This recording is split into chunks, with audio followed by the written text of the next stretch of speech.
Bhaktivedanta Swami arrived in America during a decade of discontent.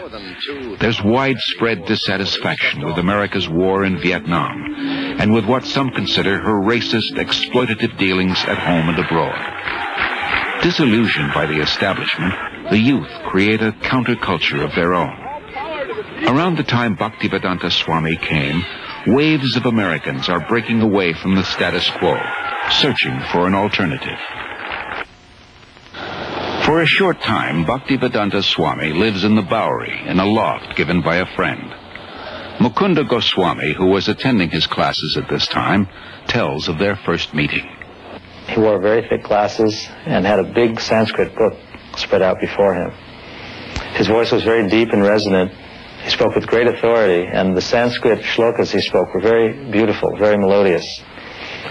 He was obviously a very distinguished scholar, and I became very curious, almost astonished as to how someone of his stature, he looked very much like an aristocrat, could be living and residing in the Bowery, the Skid Row of New York. And afterwards I approached him to speak.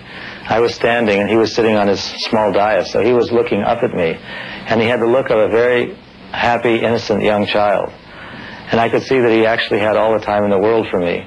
He wasn't short of time. I asked questions, he would answer. Then after some time, he moved to a somewhat better neighborhood on 2nd Avenue. We helped him rent a small storefront there, and he had an apartment in the back. And within a few weeks' time, this little storefront on 2nd Avenue, on the Lower East Side of New York, which was then populated by thousands of young hippies, had been transformed into a beautiful Krishna temple. Allen Ginsberg, I remember, began to come at that time. When he moved down the Lower East Side, I thought that was a stroke of brilliant social judgment, because traditionally Swami's, yogis, Zen masters all moved uptown to the rich and were sponsored and funded by the rich, and you would find Krishnamurti living in elegant apartments on the Upper East Side, with drawing rooms and French furniture, and here was Bhaktivedanta, like in the depths of Calcutta, where the hippies were, and where the acid heads were, and the freaks, and the amphetamine heads, and the meth monsters. So it seemed like he was actually bringing some kind of ray of song and light to the right place, the lower depths where it was needed.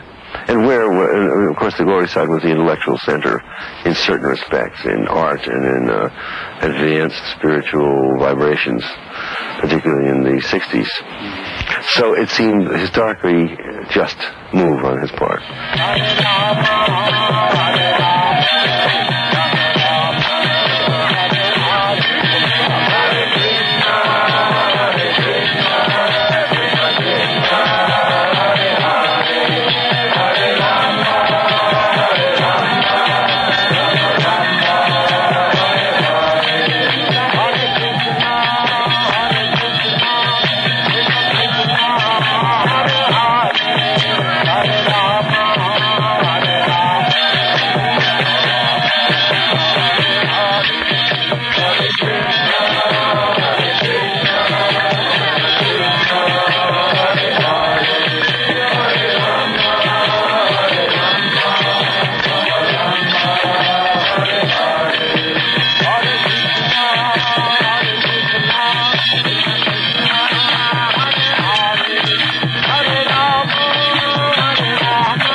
Celebration at Compton Square Park, which was last Thursday, or Thursday before last. And I knew I had been seeking a guru for a while.